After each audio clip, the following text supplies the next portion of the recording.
Let's find the limit as x approaches 0 of 1 minus cosine of 2x over x using a trig identity. We can use the identity 1 minus cosine of x equals 2 sine squared of x over 2. We can adjust the sides by replacing x with 2x on the left side and by replacing x with 2x on the right side to maintain full equality. In case you're not convinced of this, graph 1 minus cosine of 2x and 2 sine squared of 2x over 2 and you will see the two graphs overlap at every point xy.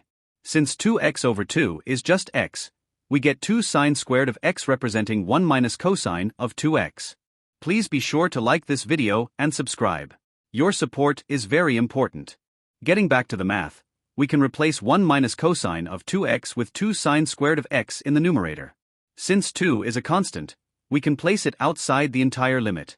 So we get 2 times the limit as x goes to 0 of sine squared of x over x. Now we rewrite sine squared as sine times sine. We need to do this to break apart the expression, so we can use previous limit results.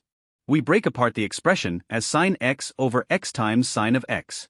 Again, this is a strategic move needed to rewrite the limit using simpler limits with known values. We now distribute the limit operation to sine of x over x and to sine of x independently. This is an allowed operation based on limit rules. So we have 2 times the limit as x goes to 0 of sine of x over x times the limit as x goes to 0 of sine x. The limit as x goes to 0 of sine of x over x is a well-known result with a value of 1. The limit as x goes to 0 of sine of x can be done through direct substitution to get sine of 0.